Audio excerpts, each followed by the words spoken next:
was depressed for a very, very long period of time. I was like, yeah, if I'm gonna commit suicide in 2 weeks, why shouldn't I make it the best 2 weeks of my life? All the fears I used to have about why it was not possible to do anything, I threw them all away. I read the entire book of Think and Grow Rich in English, and all the information was in my brain, and I went back home and I was in an ecstasy.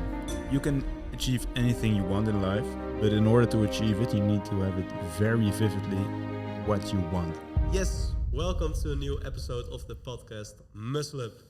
The first difference you will hear is that I'm talking in English, which is not usual, but we're on Bali right now, so we're doing everything in English because most of our guests are English.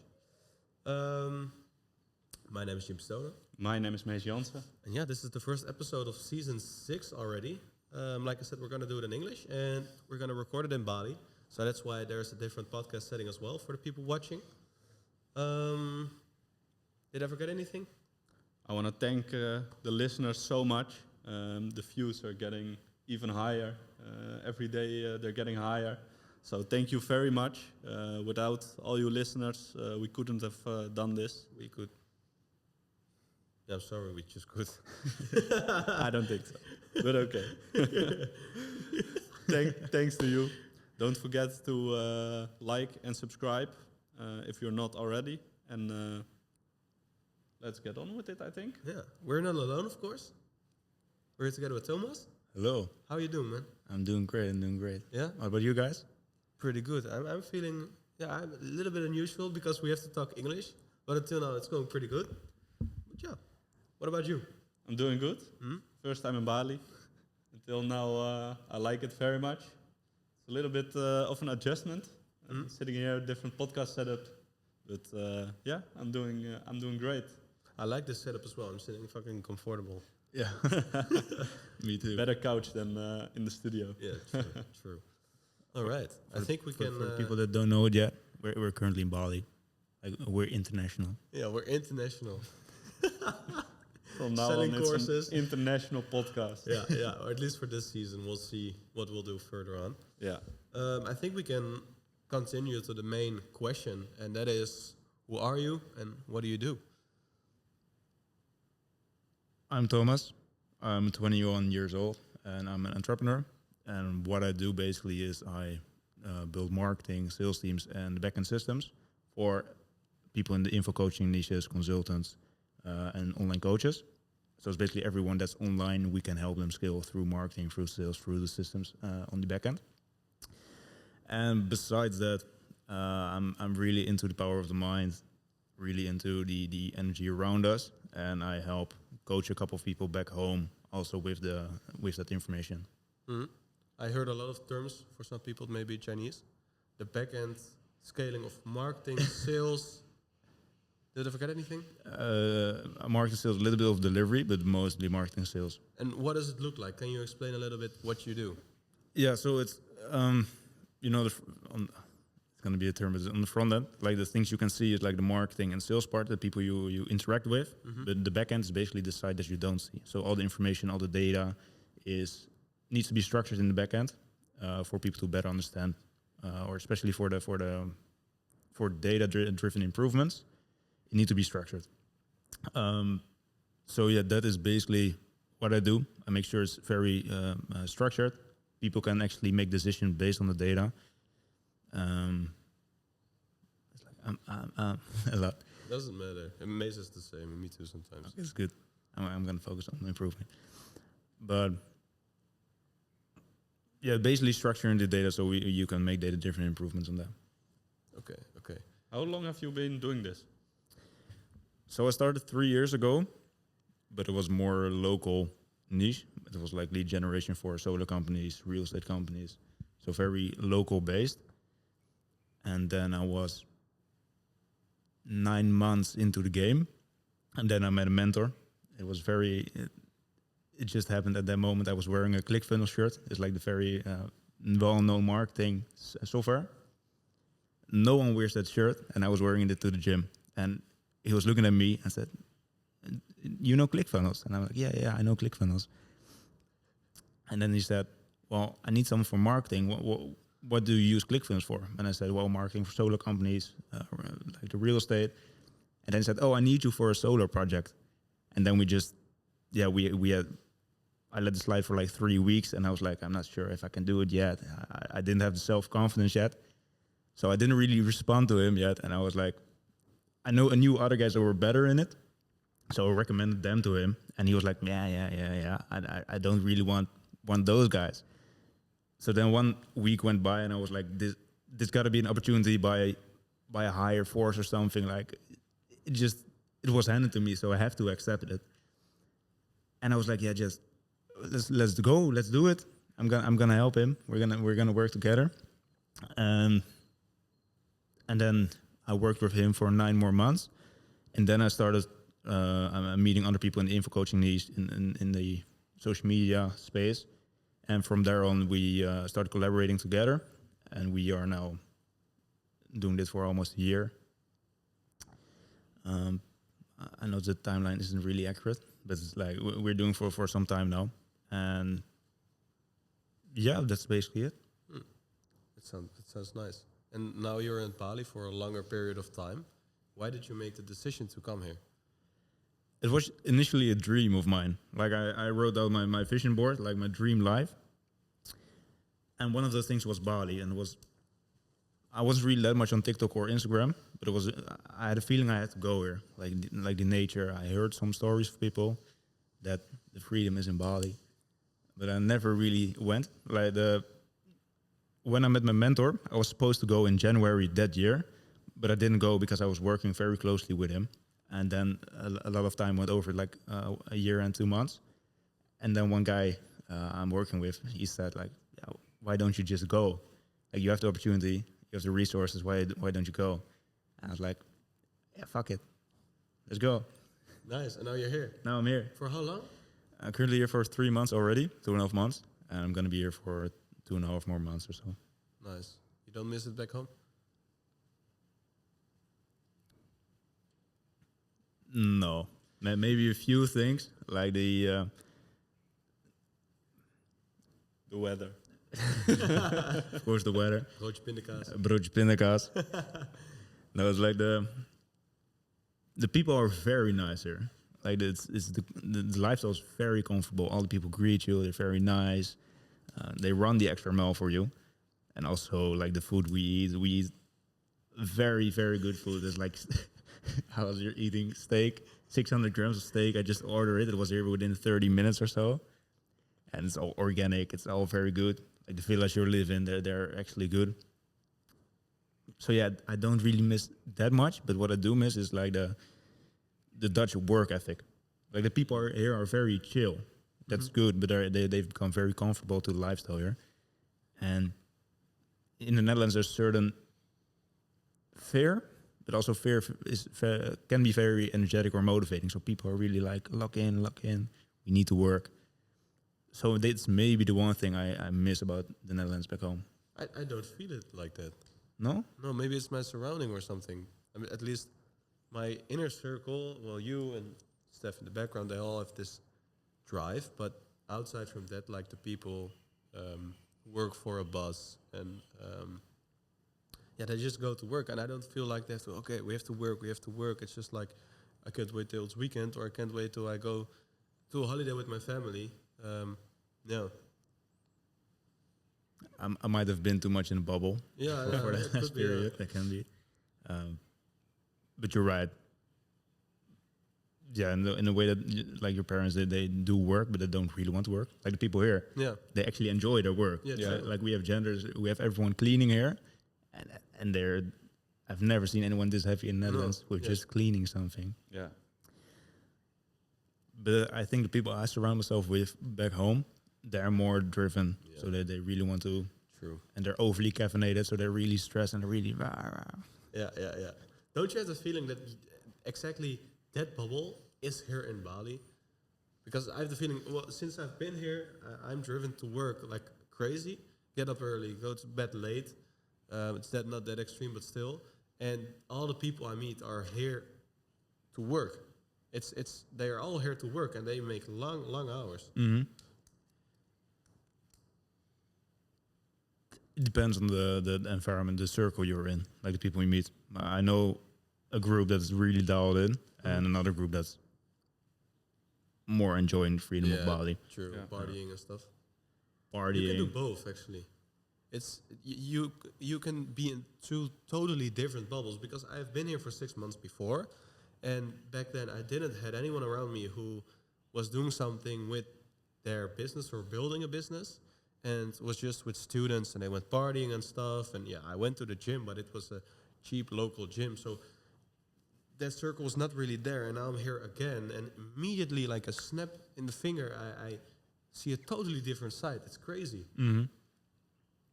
It's also like the thing, the way you view yourself, that's the reflection of reality. So like back then you were kind of loose with everything probably. No, not really. I was already trying to build something. I already had the podcast with Mace. I already went to the gym fucking serious. I just fell in love and went with the girl to Bali, but I was in her surrounding because I didn't have anyone here. Yeah. Yeah, she went here for school. Yeah. So that's probably why you were in totally different bubble. True, but I was driven. Yeah. But I just, I was too scared or didn't know about what was possible here. How long did you know that girl for? 3 months. Yeah. I lived there with another girl as well for like a longer period. Yeah. And I know it's very nice to live with them, but are you still with the girl? No. No. Me neither. It's like it's not your wife, so you're with them, but you're not really driven to your purpose because she's not deeply connected to you. Yeah. So I think that's also like drags down your mission and your vision. Could be. Yeah, I always ask myself the question, like, if you have a girlfriend, does she need to have the same purpose in life and be as driven as you are? And I've asked a lot of people, and I've heard different answers. Like, some people say, yes, totally, and the others say, no, that's not the job of the girl. I mean, you should provide and take care and stuff. Well, there are a lot of opinions about that. Let's not dive too deep into that, but yeah, I know what you mean. Mm. So for some girls, you just want to better yourself, and I think especially when I was younger back then, my mindset was also a little bit different, and right now I grew a little bit more, so I think that perspective changed. Yeah. Good. But that's initially the bubble you're in. It's like, or you're with a more relaxed state with a girl you're not really going to end up marrying, or you're with the boys, or can be also girls that are very dialed in there. They know what they're here for, and they really want to work long hours. Yeah, it's just two sides of Bali. Yeah, true. It's actually maybe a funny backstory to tell the listeners or viewers how we met. That's fucking nice. So we arrived at 2 in the night or 2:30. We went to sleep, got up very early, and we woke up and we were living with 3 girls, and they invited 2 guys because the girls are content creators, and there were 2 guys, which was you and your friend. And you were all making videos and stuff, and we just woke up. We were like, "What the fuck? It's a whole content house now." So that was fucking weird to see.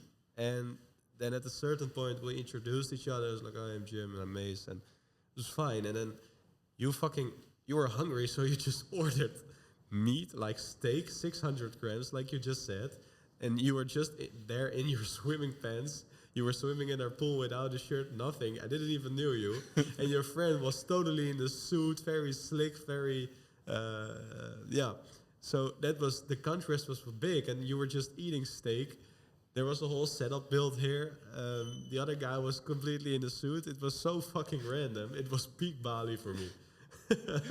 Yeah, it was such a contrast because we were just coming from the Netherlands. We were like sort of on 9 to 5, the normal life. Then you come here, and on the first day, this happens. Yeah. And also, like, the computer monitors were delivered. We had a whiteboard where we jokingly wrote, like, mindset on. So, it was like funny. Peak Bali, Peak Bali. just like you said. And since very then, typical. I've only had peak Bali moments. For real. I post everyone on my story. Like, sitting with the recovery boots on the couch while people are... Yeah, it's just funny. Yeah. Fun backstory. Fun backstory. Yes, let's go on with the podcast. Yeah, right now we're all in this like bubble of content creators, entrepreneurs, people like that. For me at least, I didn't know these people like from very young. How did you come to this bubble? How did you meet these people? It was that it has two sides of it. Like the initial beginning, that's the not really that clear, and the part where I started meeting them. So I'm starting with the end. It's through my mentor. My mentor was he helped other guys before me, and one of those guys was sort of famous back then, like in the info coaching space. And we started working on a finance project with each other, and then we started learning each other better. You know, working 20 hours a day, 4 hours of sleep, again 20 hours a day, and then it kind of clicked. And he asked me to stay over at his place. There were 5 other guys there. You know, there was a bedroom extra, so I could stay there. And in that house, there were other people in the info coaching space and also in the agency side of things.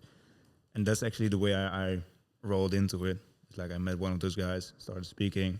You know, he needed help as well. And from there on, you just get into the circle and you start meeting everybody. And that's it, basically. It's fucking nice. It's nice that you got the opportunity to be invited into his house. Mm-hmm. We've in the recent days talked a lot about the lonely chapter. At least me and Mace talked about it a lot. I don't know if you've heard from it. Mm-hmm. Could you relate to it? Yeah, definitely. Tell us a little bit about your experience. It also has two sides. One of the sides is very negative before everything started changing for me in life, and the other side is a very positive or more positive side. So I'm also starting with the end of it. It's like when I started initially see the opportunity to build my life, like I saw the freedom for the first time. I had purpose for the first time. Like I was working as I don't know what's called like a manager in Albert or a shift leader. So I was managing the guys on the floor. And all the conversations with those people were like very, menial. They were only talking about what did you do this weekend? Did you About the drink? surface. Yeah, very surface level. So did you have sex? Like this and that. And I was like there, and when my mind was broken, it was like, I can't talk to these people. Like I had to move out. I had to go away there. So in that period of time, that was my lonely chapter. It was for like 1 year. I left that place. I started doing a sales job on the side as well. But on sales job also, a lot of people were more motivated to make money, but they were still partying, still taking drugs, and still very crazy. And in that period, I started waking up at 4 a.m., like literally every day, going to bed. It was in summer. The initial start, it was in summer, so I went to bed at 8, woke up at 4, and it was all the thoughts were my own. So I started journaling, doing all the things, meditation. And people started calling it weird that I was doing that, like waking up at 4 a.m., going to the gym, eating very, very clean. Like I was carrying all those bulky, very clean rice, greens, chicken meals. How did you make that initial switch to just like stop at Albert Heijn, get the sales job, wake up early, eat clean, start journaling? Was that like an external factor, or was it just something in your head that just clicked or something? It was in my head, and it was very. I was like there. I only stayed there because of my old friends. That's the main reason. The job was very boring. It wasn't stimulating enough. And then you start reflecting over and over and over again. And I realized, I'm only doing this for other people, not even for myself. So I was going 3 months over this question, why should I be here if I'm only doing this for other people? But I always people please. Like, what do you think if I leave this place now? What do you think? And then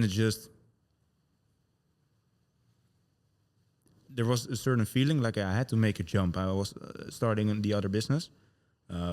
Wasn't making that much money, but I was making money. And I was like, I just have to make the jump. Leave that life behind. Just break through it and start a new pattern. So I was already making some money. I just had to make the jump. Was it a difficult decision?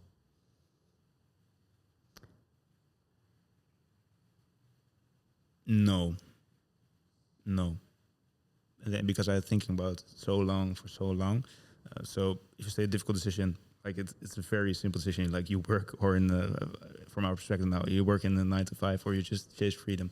That moment was a more difficult one, but when I made the decision, it wasn't hard. But the fun thing is, I made the decision to leave. I was standing there in the middle of the overtime, and I was looking around and like, I've been working here for 4 years. Like it's all gone now. It's all over. And then I had the initial thought, like, people will miss me. People will, say, oh, you'll be gone. We'll miss you. I was like, only one day. And then I was like there. I had hoped there was more reaction from people, like, oh, we're going to miss him. You were the best. But it never came. So I was just standing there, very fake. I saw all the people walking by, all the customers. And I was like, okay, this is it. It's over. Was that before or after the difficult time in your life? After. After. Okay.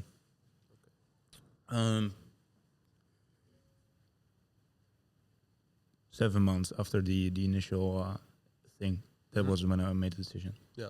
Are you open to tell about it in the podcast? Yeah, sure. It's good. Because I've got a lot of questions related to what you're saying now, but I know the backstory and the listeners don't.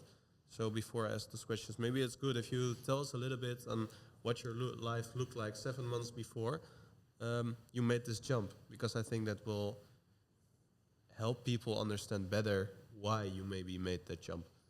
Yeah. Should we bring it back like to the start of the everything? To the Big Bang. To the Big Bang.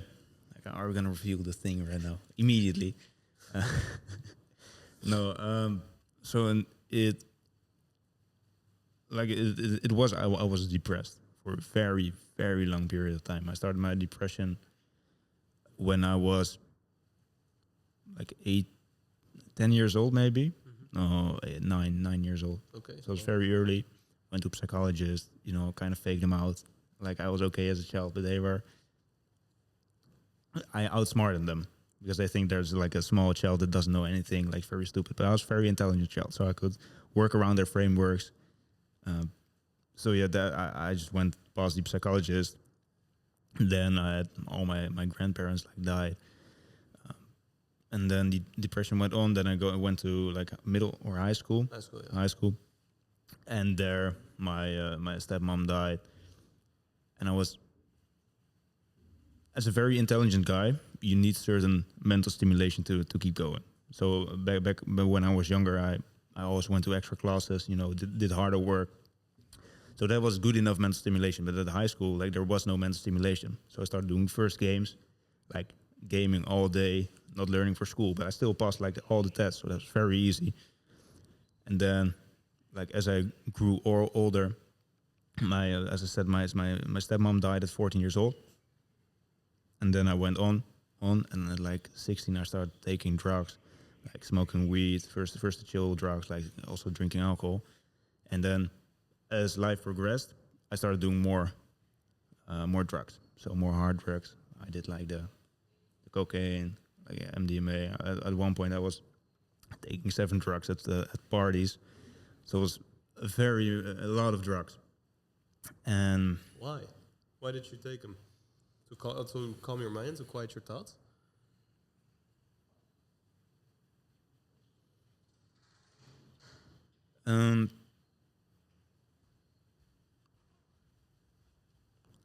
I was seeking the stimulation, which I didn't get from my regular life. So I was very numb throughout all life, and at a certain point, you start taking them. For me, it was initially the start was like, my life is so boring. I need something else, because if I continue this life, it's going to be crazy. It's going to be, I want to commit suicide. That was the initial thought when I was like 14 years old. And then I started taking those drugs, and I was like, yeah, this is cool. And then it only started with 1 joint, then 2 joints, then 3 joints, and 4. And like, it exploded. But initially it was to feel more alive again. But at a certain point, it's also just to, don't be in that low all the time. So you start taking more every single day. So yeah, it was that the mental stimulation. And after that, what happened? After the period, Yeah, after you took those drugs, at a certain point, you must be like, okay, I have to stop or change. Or yeah, at a certain point, there was one time at a festival. It was we were going there with a party bus. It was one like a movie scene. We went there with a party bus. We were sniffing cocaine already on the way there, and then we were at the party area. It's like very heavy techno, very negative music, and then I took 7 drugs through each other. So at a certain point, my mind like broke free from the physical body. So I was standing there, and everything went white around me. I was like in a white room amidst the entire stage. So there were thousands of people surrounding me, but I saw nothing. I felt nothing. I only saw in my mind like I was in white, and there was one mirror in front of me, like far away, and there came red lights shining through. And from that moment on, I thought like, there's more. There got to be more. Like I didn't believe in God and any energy, and I was like, it's only all physical. But at that moment, I realized your mind's so much more. Like it can imagine so much more than just what we used to experience. And then I went back. It was really a movie. We went back, also sniffing cocaine. The bus had a flat tire, so it stopped across the highway. Then we were walking to another bus that came an hour later, and we were just also sniffing across the highway. So it was really crazy. And then I came back home. It was very late at night, but my sister were there, my brother were there, and they saw me like fucked up. But yeah, they didn't really tell me or speak to me about it that much, or they just ignored it actually. And then the days went on, and then at a certain period of time, I was 18 years old, and I was like, yeah, if this is the life, like all simulation, everything is, I don't see any purpose. I don't see anything why I should continue living. Like I started imagining my life with work, with a wife, with children, with a dog. And I was really imagining the life that I would end up at 70 years old. And would I be happy to actually live that life? Like, it's not connected to anything higher. And it's just living. Like, not really experiencing, but just living and just waiting until I die. And I had the question in my mind that, like, yeah, if I'm waiting to die, and, like, death is the ultimate freedom, why shouldn't I die immediately? So at 18, I set the goal, or not the goal, but I said at 18 years old, I'm going to commit suicide in a year. Because at 18, you're supposed to be more adult, supposed to feel the freedom. So I set a deadline. You know, some people, they live life and they are very happy. So I'm really curious why they are living that life. So I gave it the deadline for 1 year, but still like the negative thoughts about suicide all day, every day, taking the drugs. Then halfway through the year, my nephew committed suicide. He was same age. He moved from Spain to the Netherlands to actually better his life. And then he ended up in a very traumatic situation, or his brain just was like schizophrenia, like he just pop. And then he committed suicide. And I was looking at his coffin. I said to him, "Yo, I'm gonna see you in like 6 months or so." And then the negative thoughts continue. I'm gonna see him, and so on. And then 2 weeks before my initial suicide date, something happened to me. We went with the family, with my brother, with my sister, and my father. We went to Berlin. To Berlin. And their initial day was good. I was sleeping with my brother in a room, just drinking a little bit. I took no drugs there. I had sort of Rehabilitation? Yeah, sort of. So it was like I couldn't take anything across the border with me. So the first day was good. We enjoyed the time there. And the second day we were drinking a lot. But sometimes you have alcohol. It's in the book of Napoleon Hill. Like alcohol can be a stimulant to raise your consciousness. Like it can place you in a different place in a good way and a bad way. And at that moment, I had my consciousness in a very aware state. So I was drinking a lot, but I wasn't drunk. I was very aware of my situation. And at that moment, I'm aware of what happened, but I had no control. So at a certain point, I started testing myself if I could commit suicide in 2 weeks. And I had 12 cigarettes in my cigarette package, and I just started pressing them all down on my finger like this. Like there were 12 cigarettes here, and I sort of purged at the moment. I was walking through it. It's like I didn't feel any pain, so I just kept continuing. And in 2 days after that, I fasted for 2 days, not knowing fasting is that good for you actually from a spiritual standpoint, a physical standpoint. But it was, in my opinion, like I need to hurt myself. I'm not gonna eat, not gonna drink. But why did you want to hurt yourself? To test yourself? To test myself. To test, can I place myself out of my current situation to actually be able to commit suicide? But why did you want to test yourself? Because I didn't You have doubts. Doubts, like in self-doubt. Like, could I do it? I had envisioned like different, or actually did research on different ways to commit suicide. You have better ones, worse ones. And I didn't really want to hurt the ones around me.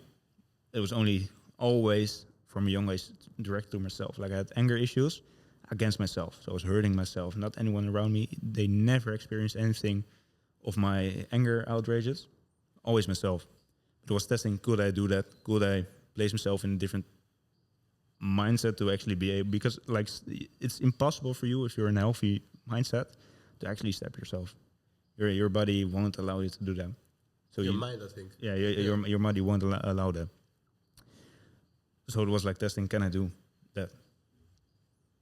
But didn't your family or anyone who was around you in Berlin, who you were drinking with, saw your whole fucking finger? No, I was running, not running away, but walking away. Like my father and I had an argument at that point. Like my sister knew I kind of wanted to commit suicide. I one time told her when I was very fucked up of the drugs at a way back home. So she knew something about it, but not the date, not anything. And Didn't she alarm anyone? No, because I told her, like, if you tell anyone, I'm going to do it now. Like, oh, wow. Create fear in her. And then she asked at that point, Thomas, we were smoking in a room before it escalated. And I was like, Thomas, do you still have the thoughts about doing it? And I'm like, to be honest, yeah, it's like in 2 weeks or so. And then she kind of flipped. She went to my dad, and then my dad got mad at me. It's like, I understand why he did it, but he was very, very mad. And I don't know how I would respond if my son would say something like that. Why was he mad? At the moment, he said it was like very egoistic of myself to commit suicide in the moment, not knowing what I would leave behind for trauma on the rest of the family. So that's the main point why he was that mad. And then we split ways. I was walking through Berlin all alone with the 12 cigarettes, pressing them out. And then I went to sleep and no one saw it. I have a picture I can show you later. It's like my entire hand is white from the... But did that argument with your dad trigger anything in you? Because I could imagine that you could get an anger... how do you say it? An anger outrage. Anger burst. Yeah, did you get an anger burst from that argument with your father where you were like, okay, I've got to hurt myself again? No, because it was not from outwards. Like people outwards couldn't really ignite something in me. Okay. And that's the strange thing. My dad was very, very mad and I was very calm. I was like chill. Like it's almost, if you know something with a certain certainty, like you're very chill. If you know the door's gonna ring in like 10 minutes or 5 seconds from now, you'll be not surprised if it rings. Yeah. So I imagined my suicide and all the things that were coming in the coming period. So I was very chill. Like when Jesus went to the cross, for example, like he was very chill. He knew what was gonna happen. So he just accepted his faith, even though it's one of the most painful things you can experience. It's like, okay. So my dad was like shouting at me and I had a sort of wall in front of me, like nothing could come through me. So no, it didn't ignite any anger in me the way you reacted. Why did you make a picture of your hand?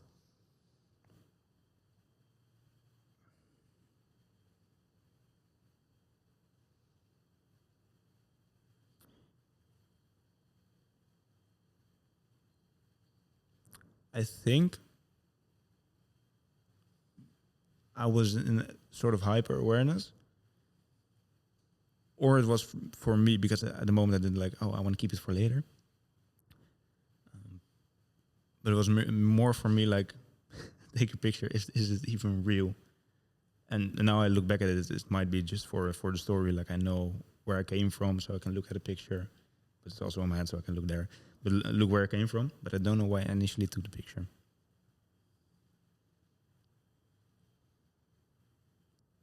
Do you blame your brother and sister that they ignored your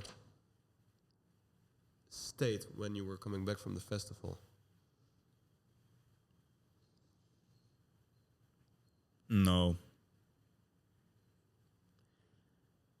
I was like, I smoked a lot, so I came always every day. I was like Stoned. stoned. They saw that, so they were not surprised I was on any influence of anything. But did they never said anything about your behavior or your usage? No, because from the outside, my life was going very well. Like work was going good. I passed my test on school, everything. So everything was going well. So from the outside, I was very okay guy. And they were like, if he only does this, his life is not really falling under it.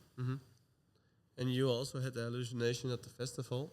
Wasn't that stimulation enough for you to realize there is more and not kill yourself?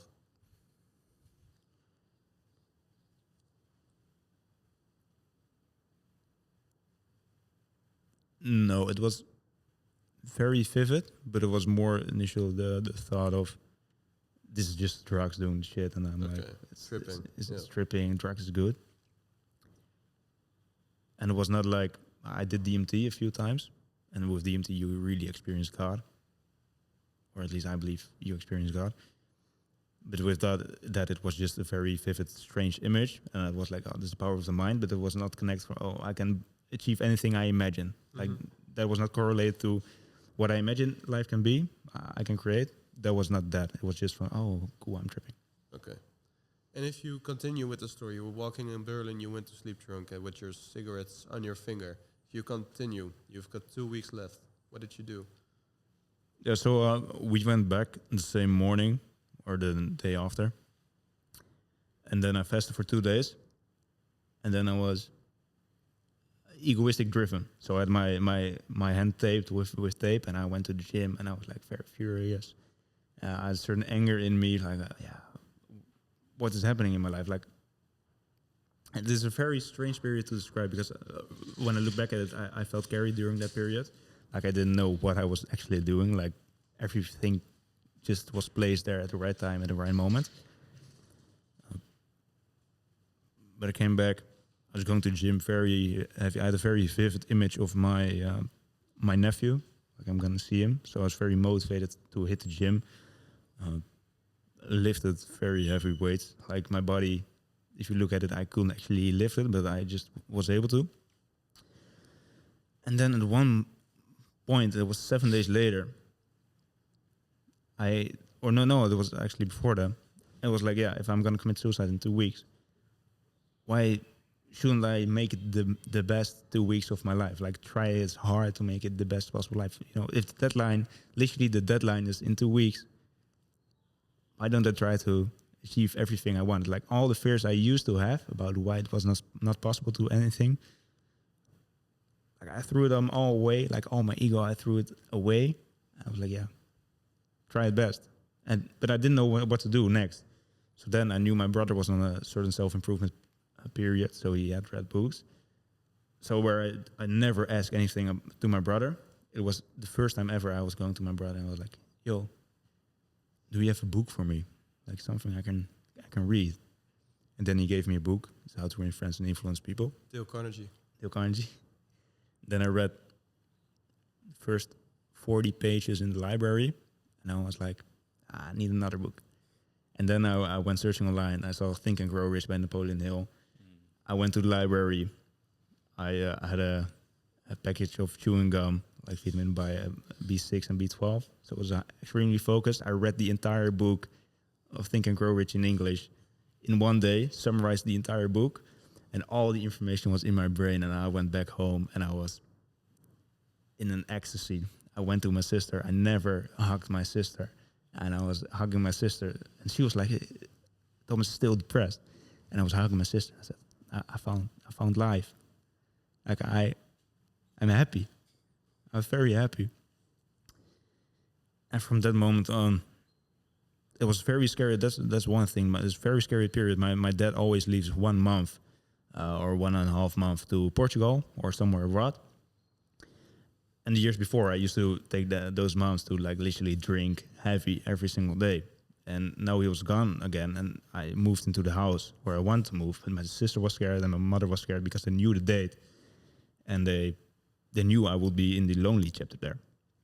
But they just let it go, and I'm very grateful they would leave someone with suicidal thoughts there. And then there, just everything started developing. I started reading, started researching, started developing my life. And from there on, it just all started flowing. And what point was there that made you change your mind and cancel the date?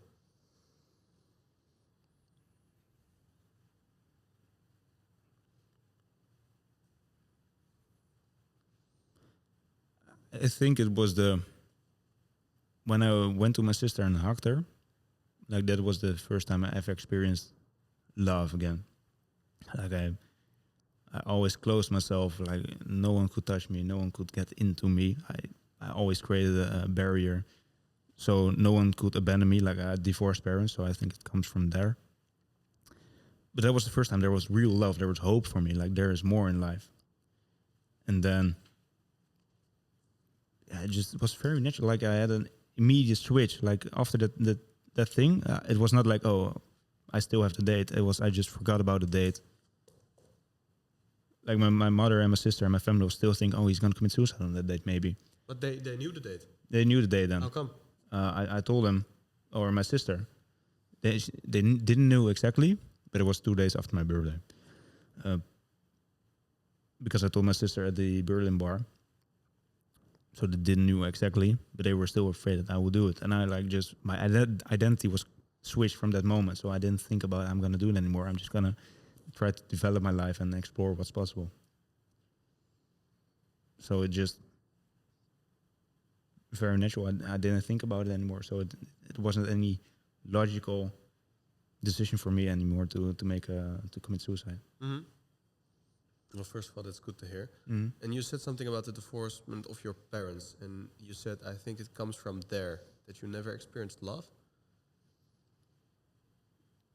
Yeah. How come? Because it sounds like your mother cares. Yeah, so my parents were divorced when I was 2 years old. I didn't notice anything. It was just my life. And I went to my dad bi-weekly on the weekends. And the rest of the time is my mother. But my mother was a single mother for a long period, and she had to work a lot. And then she had to divide attention between 3 children. So there you have a certain love missing. And she tried her best, but I was like, yeah. As a child, I couldn't really connect to any love. So she would give me a goodnight kiss. And I was like, yeah, bye. And then my dad, and I can't blame him, he came from a very difficult home situation. So his love language is very different from a usual love language. So he did the best, as I look now at it, he did the best he could to show his love, but it's not love in like unconditional love. It's more in financial help or being able to provide certain resources, but not like in the sport of being there always for someone, or being there and being emotionally open for someone in that moment. Yeah. Do you think it's related to your high IQ, or that you were not able to understand what love is, or how does it feel, or what to do with it? Yeah. Because you heard it a lot. Yeah. So I'm highly sensitive and also have a high IQ. Mm-hmm. And I was very, I was talking to other guy lately. It's like I was always thinking, like some people, they feel love. I was always asking. So always not being at the moment, I was always here. Like, what is supposed to love feel like? How does it feel like? I don't experience love now. How does it feel like? So always the questioning, but it creates distance between my current situation from being able to experience it in now to always creating the distance. Like, this is the emotions I'm feeling right now is not love. So I was also always rationalizing the emotions I felt. And are you capable of feeling it now? I think so. But it's very different than I would imagine it. There's more the unconditional love of like the universe showing up for you, like giving you the things you need to hear, like meeting you guys, meeting everyone else in Bali. What about your mother? Like she giving it to me, or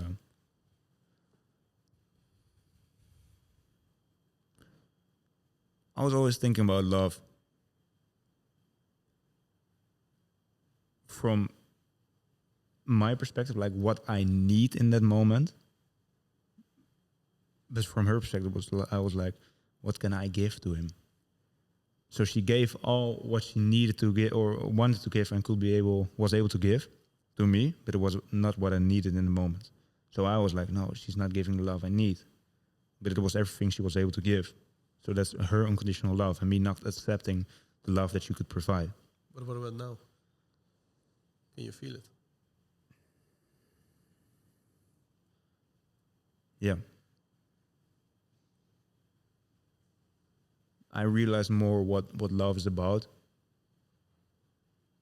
And I know like a mother always tries her best. Probably also for some fathers, but they try their best to show their love to you. Although it's not what you always need or like the exact things. Like it can't be 100% like I need this. But it's what they can provide you. So I think she loves me. I'm trying to love my family more now. I think that's a very important area of my life. Like I was always very egoistic, egocentric. Like they need to come to me, but it's also me about coming to them. Like recognizing the situation my dad was in, and that's of course he isn't always able to provide the things you want. So it's from my end, to be mature enough to show up for him, to reach out to him, to also ask him, like be the father. It might sound strange, but be like the father to him that the father he never had. And also to my mother, be like, reach out to her. It has to come from me, not from her. It's going to be reciprocal. I feel like you can talk about your story like very objectively without too much emotion. Has this always been the case? Very... Yeah. After 7 days, I started writing down the entire story of what happened in my past, like all the experiences that have formed the situation, and I read like pages full of them. So it really disconnected me from the situation.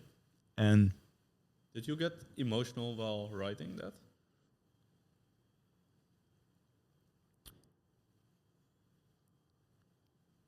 I came in a flow state. It was not emotional. It was in the flow state. So I was reading Napoleon Hill before that. And I was being carried, like every word came through the page. But it was not like I was attached to it. I'm starting to think about it now. It was the first time actually I could really get back into certain moments. Like in Berlin, there was a music band playing, like my brother's favorite band on the street for his favorite song. And he was there, and I was only looking at a beautiful girl there, and I was looking at her. Wow, she's very beautiful. And then I went back. And then my brother was really in the moment, really enjoying the band, and I was reflecting on that, and I was like, yeah, I only was looking at a girl because I felt like she could be loved. And then that I felt like the moment that I felt while writing about it again, that was an emotion. But besides that, I don't vividly remember having any emotion during that What time. about now? Do you experience, of course you experience emotions, but do you know what to do with them? Could you say, I'm happy now? Now I feel sad. Yeah, but I don't really let it dictate my life. Doesn't have to. You can just feel it. Yeah. I believe your emotions are a guiding system for your reality. For it's like a higher source. It's like my soul is guiding me through my emotions. So if I'm experiencing pain or anything, it shows me that I'm not in the current situation and that my cognition needs to be able to project the life I want to create. So you want to neglect the negative emotions? Like not experience them at all. Or I don't know. It's my question. no, I think pain is very good. I really enjoy pain, but when it's temporary, like only a few days, maybe a moment. But when there's a pain for a longer period of time, it shows me that I haven't solved that problem mentally yet, or physically. So I do want to experience pain, like as much pain. I think when you look at it, growth only happens when pain occurs. So the more pain you have, the more growth there can be. What about being sad? I'm not sad anymore. Totally not? Never? No.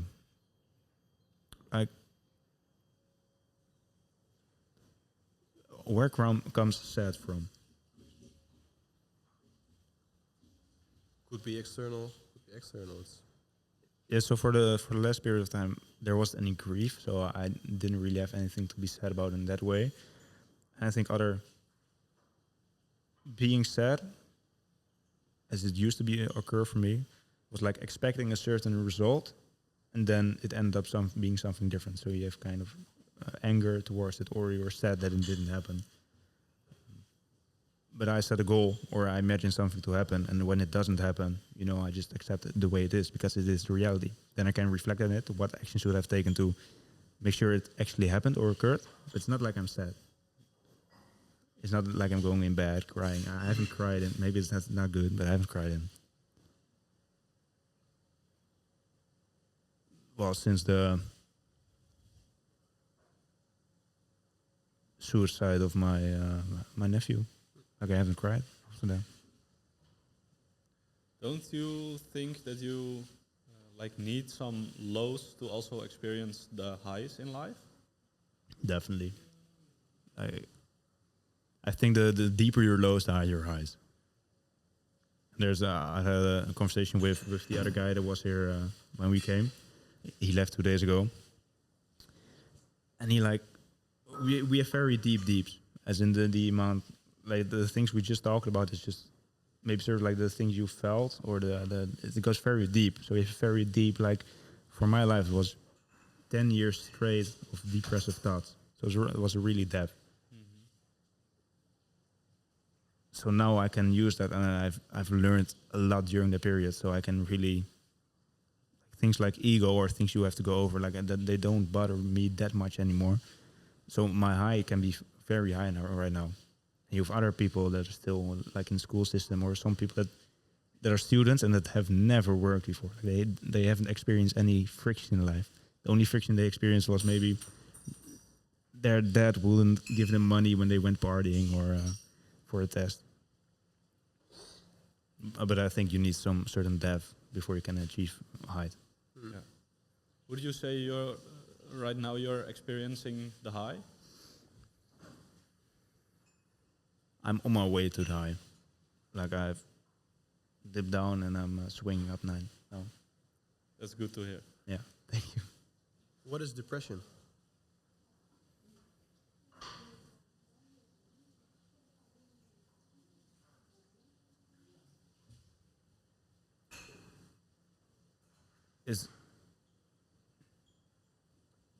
I think having negative thought patterns for an extended period of time. And which, as a result, give you a very low energetic body, keep you drained, like don't see opportunities. Everything's going to be outward centered, like you blame everyone else. But I think a negative mindset for extended period of time. And I think it can also be genetically. I know people also from my family is very genetically. But a lot of people in society, it's not genetically, and they can change it. Some people say that depression doesn't exist. It exists if you believe it exists. And that's very two-sided. Like, right now... Sorry, they're cleanest at the moment. Like, Can I continue? Yeah, just continue. We'll try to filter it out afterwards. Okay, it's good. I hope the microphones do most of the work of filtering out the noises in the background. Let's hope. No, but it's strange. But depression happens when you think about it. If you think you have depression, you have depression. If you don't think you have it, you don't have it. And basically, it comes to the amount of self-agency someone has. Like, if something negative happens to me, but I see it as an opportunity to grow, it's not like I have depression or depressed. It's like a negative event happening to me, and I overcome it. I can utilize it and grow and learn from it. But if you don't have self-agency, you blame everyone else. You take a control away from you. Then you can't see it like a lesson. And then it becomes like you don't see the way out of depression.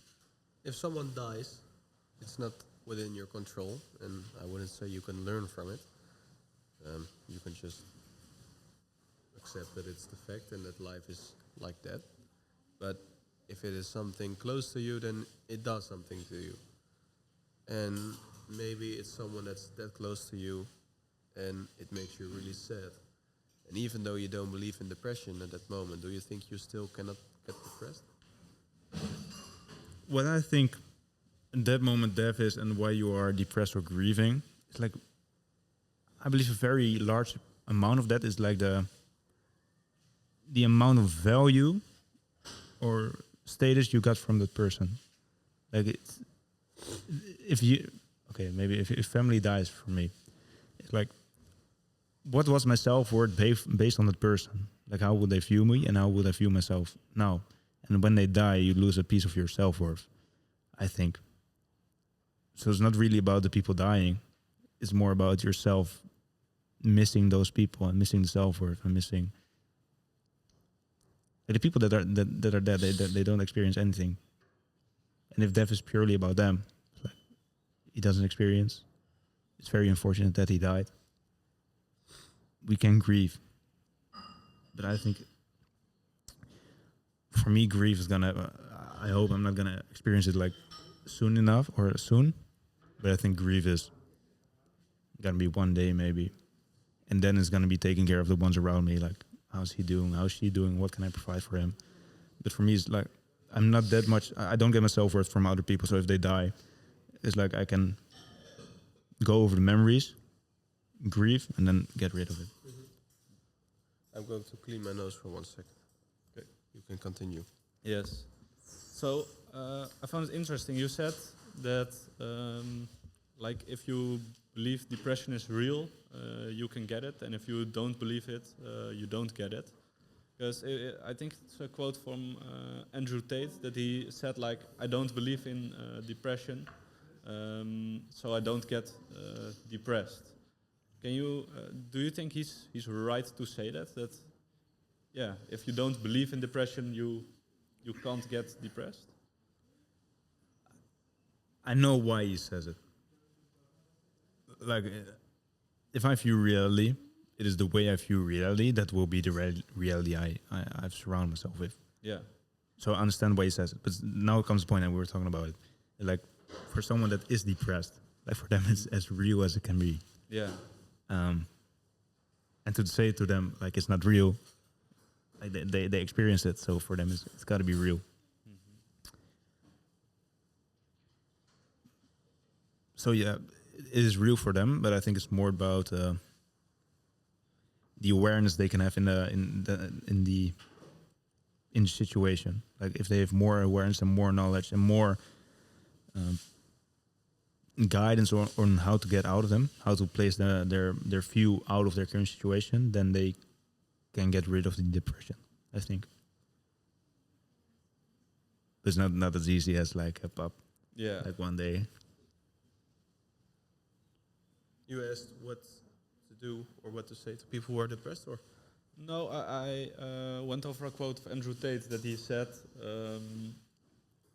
I don't believe in depression, so I don't get depressed. Yeah. Yeah, true. That was what reminded me as well. That's why I asked the question, because I thought of that. Yeah. What do you think? No. What is your definition of success?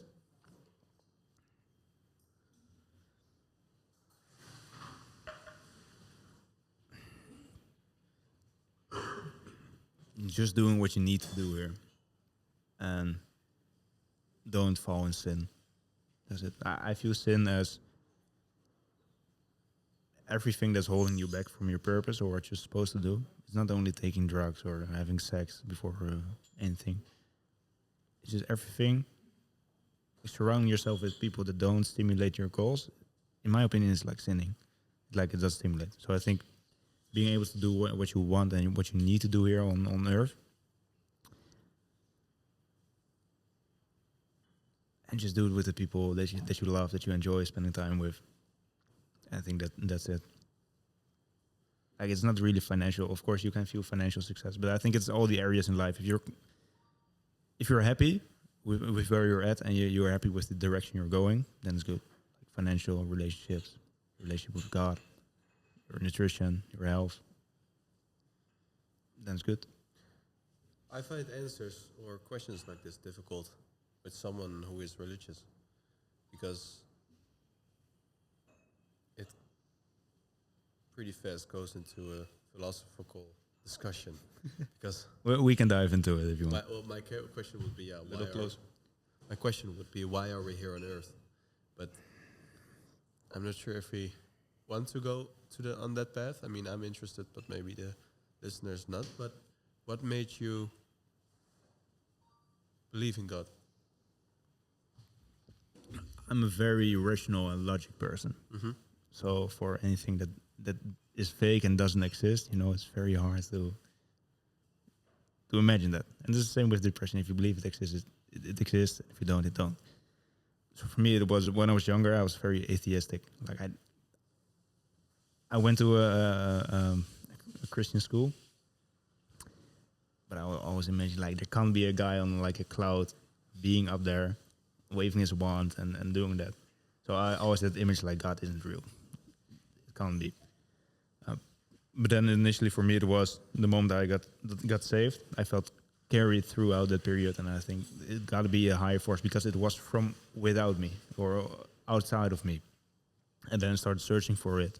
I started reading like the Bible, gaining knowledge, gaining insight. So I started reading the Bible, started reading the Quran, and also the Eastern philosophies.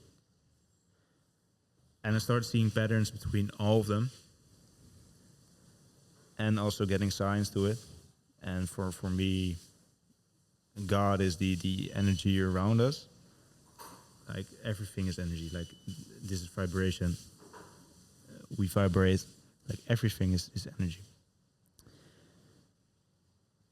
And from there on, I just kept doing my research. I learned the laws of the universe. And at a certain period of time, it was so logical in my mind that it's more rational than like the Big Bang as you know it. So I've enough conviction, I have enough knowledge that I know for a fact that God is real, but not in the way that people view him. Mm-hmm. But I know he's real. Mm-hmm. Yeah, it's not like a physical person. Yeah. And would you say you believe in Christianity or Allah, or is it just all general? So I've been baptized 2 years ago. I believe in Christ, like the Christ consciousness, as in you can follow Christ, follow his lessons, follow his steps. But what Christianity does wrong is it praises him like God. So they create distance that they can't be Christ. So they praise him as a new God.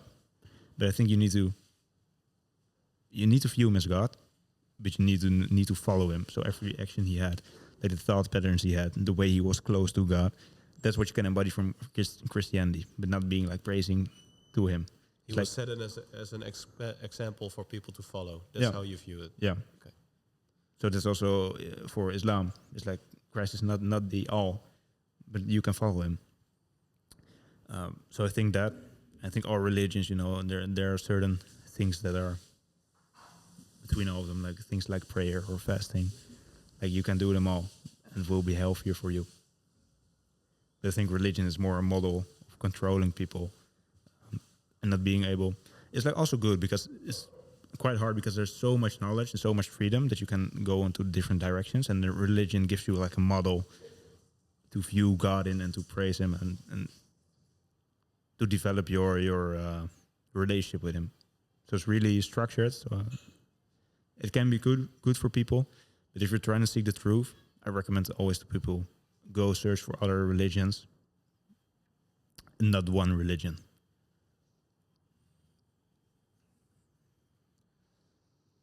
Where do you see yourself in the next few years? Good question.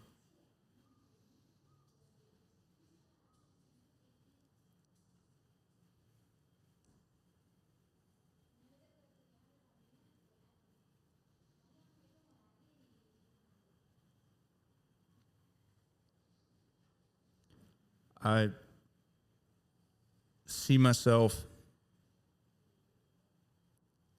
helping people being able to break free from their limitations in the mind, and that they can actually achieve the lives they want. For people, the life they want look very different, but they don't have anything holding them back, like fears or a traumatic experience. There's things holding you back, and if they are resolved, you'll be able to be more free in your life and actually experience the things you want. And then for me, is the goal, and the end goal is like raise the consciousness of everyone around us, so we all become more conscious, and raise the vibration and the awareness on this earth. Can we go to the question? Yes. What advice would you give to the listener, or maybe even more beautiful, to a person who is depressed?